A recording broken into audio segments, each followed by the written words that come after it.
A little bit here. We've got a lot of questions. Well, you see right here, we got a lot of questions from a lot of areas, but we got about 7 or 8 questions here on school and gun safety. So obviously, everybody, if you live in Baldwin County, you know Sheriff Jones, his position on wanting teachers or staff armed in the schools. We have the school safety tax. So just a general question, what is your position on guns in the schools, and how do you fix school safety to make sure schools are safe? And I think we are on Kathy up now. Yeah, so wow, as a parent of 4 kids, 3 of them are still in Lakota and one's at Ohio State, this is what keeps me up at night. School shootings. Well, that and debates, right? I'm also a gun owner, and I support the Second Amendment. There is no easy answer, but I don't support arming teachers. What I do support is the state working with local school boards to implement what works best in their districts to keep their buildings safe.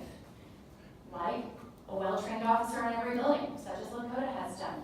But we also need to support students who are feeling isolated or who are struggling, and make sure that we have the resources there. Many school districts are incorporating wraparound programs with mental health therapy and treatments there. We need representatives who don't have a vested interest in the gun industry, to be frank, because we need representatives who are willing to put people over politics and special interests, to find common sense solutions to prevent gun violence, like increasing and expanding our background checks and closing the gun show loophole.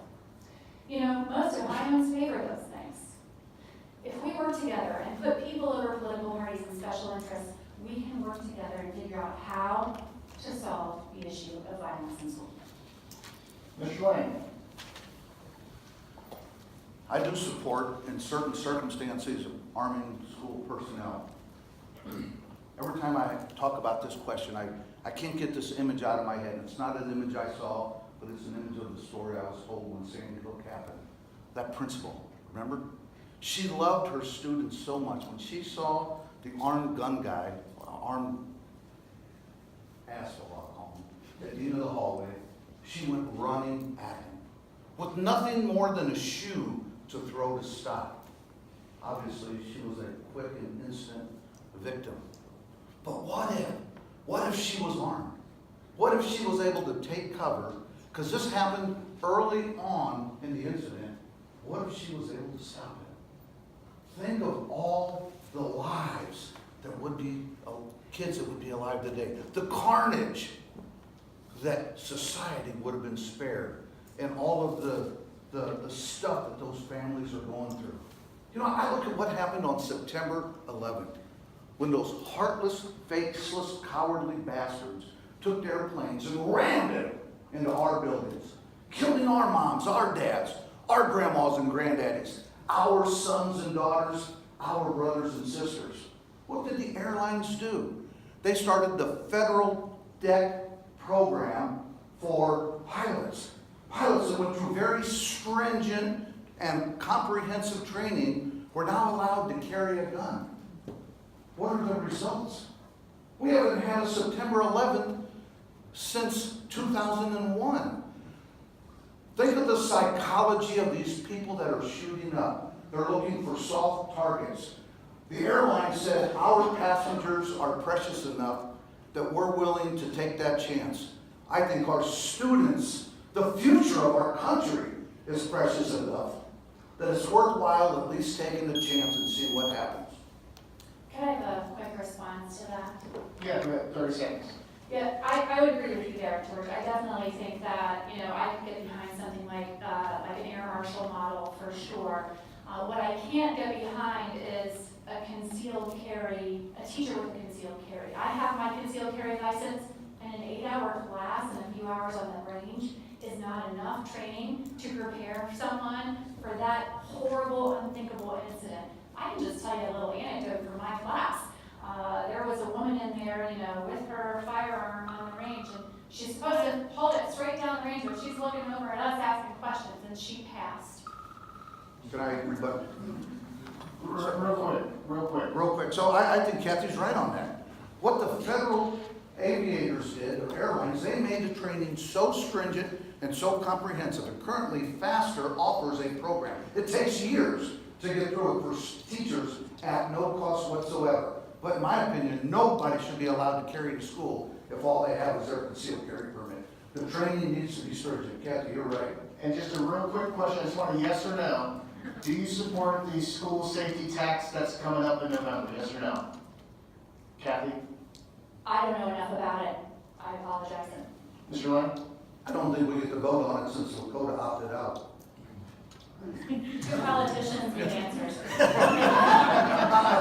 If I had a chance to vote for it, I would probably vote no. I think we're back to me. Who's up next? We're getting down to the end here, so. And we got about 10 minutes left, where we have to close it. We'll shift gears to a little more positive, I think. What can a state representative do? We talked about education, this thing, the employment skill gap. And we talked about trade schools and all this stuff. What can you do as a state rep to support policies, programs that we close, whether it's college, whether it's trade school? How do you do that as a state rep? How do you see the role of the state in closing that? When you want Ohioans to stay here, we have to prepare them to work here. How do we do that? Mark, to close which gaps? What's that? Employment skill gap. I'm sorry. Employment skills. Employment skill Yeah, gap. employers Okay, say, perfect. we don't have people who know how to work here. We can't hire them. Yeah, I think we've talked about this before, and as I said, one of the 4 pillars is workforce development. So there's a whole lot of different things that looks like. Right now, we don't have enough workers to fill the jobs. Well, there are many people that I tend to agree with. We come up with a treatment program for users in jails, and while they're in the treatment program, let's get them trained to be productive citizens. We have 49,000 people in Ohio jails, costing Ohioans over $2 billion a year. I don't know that we have a workforce development issue. We have an allocation of assets issue. America has more people in jail than communist China. They have what, 2 billion residents? We have 350 million. We have more people in American jails than all 36 unions of the European Union, all the nations of the European Union combined. Are Americans really that much worse than the rest of the world? I don't think so. I think we tend to be better. So, Mark, I think one of the keys to your question is we've got a workforce. We just have to treat them and train them. Yeah, it's going to cost money, but in the long term, it's going to save the taxpayers an incredible amount of money when we can take someone off of being a burden on the tax system to being a producer for the tax system. Well, we seem to agree on a lot. I really agree with you on that, George. I think it's important that we do consider that we have a workforce development opportunity with people that we are imprisoning for things we probably don't need to have them in prison for.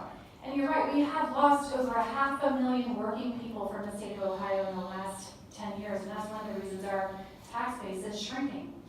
I think as a state legislator, part of your role is to serve as an ambassador to your community and to the state, really, and to build networks and relationships with businesses and other stakeholders and labor unions and all over the place, so that you can identify where those opportunities are to create new job training programs and apprenticeship programs. You talk about the skills gap.